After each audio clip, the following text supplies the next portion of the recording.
किसी समय की बात है। एक भव्य राज्य में एलिजाबेथ नाम की एक सुंदर और दयालु राजकुमारी रहती थी। उसके पास वह सब कुछ था जो एक राजकुमारी चाह सकती थी। सोने का ताज, शानदार वस्त्र, चमचमाते गहने और एक भव्य महल। लेकिन उसकी सबसे बड़ी पहचान उसकी सुंदरता नहीं, बल्कि उसकी उदारता और बुद्धिमानी थी, जिससे राज्य के लोग उसे बहुत प्यार करते थे। एक दिन चार्ल्स नाम का एक आकर्षक राजकुमार उसके राज्य में आया। वह एलिजाबेथ की सुंदरता और उसके अपार वैभव से बहुत प्रभावित हुआ। राजकुमारी की शाही शान संपत्ति देखकर उसने उससे विवाह का प्रस्ताव रखा। एलिजाबेथ, जो प्रेम और खुशियों में विश्वास करती थी, खुशी खुशी मान गई। पूरे राज्य में भव्य उत्सव हुए। भोज और संगीत से पूरा माहौल आनंदमय हो गया। लेकिन किस्मत ने एलिजाबेथ के लिए कुछ और ही सोचा था। एक अंधेरी रात, एक दुष्ट जादूगरनी जो एलिजाबेथ की खुशियों से ईर्ष्या करती थी, उसने एक भयानक जादू किया। आग की लपटों ने पूरे महल को अपनी चपेट में ले लिया और देखते ही देखते सब कुछ जलकर राख हो गया।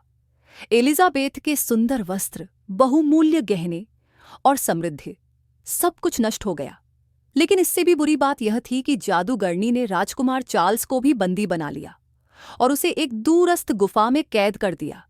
जब आग बुझ गई, एलिजाबेथ अपने जल चुके महल के खंडहरों के बीच खड़ी थी।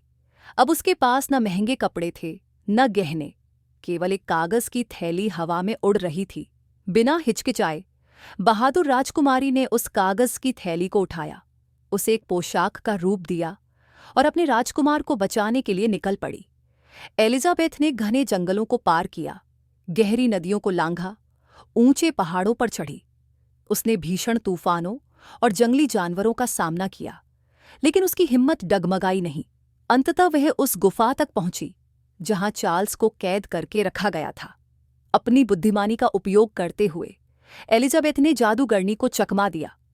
उसने चालाकी से उसे ऐसा जादू करने के लिए उकसाया जो उल्टा पड़ गया और खुद जादूगरनी पर ही असर कर गया।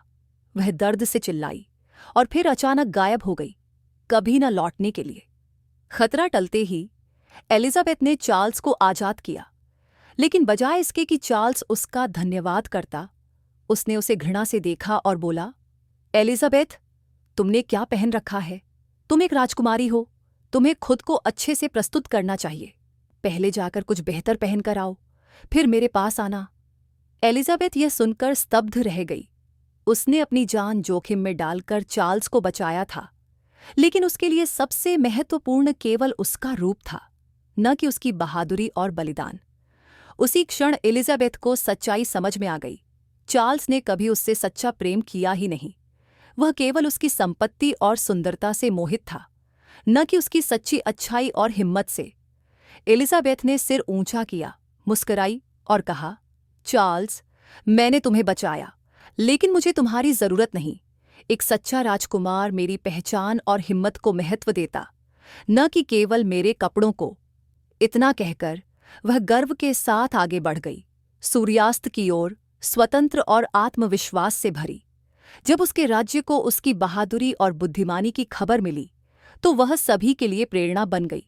और इस तरह कागजी राजकुमारी ने खुशी खुशी अपना जीवन बिताया, न इसलिए कि उसे कोई राजकुमार मिला, बल्कि इसलिए कि उसने अपनी असली ताकत पहचान ली।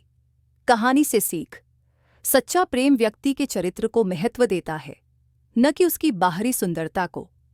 आत्मसम्मान, साहस और आत्मनिर्भरता किसी भी धन दौलत या रूप रंग से कहीं अधिक मूल्यवान है।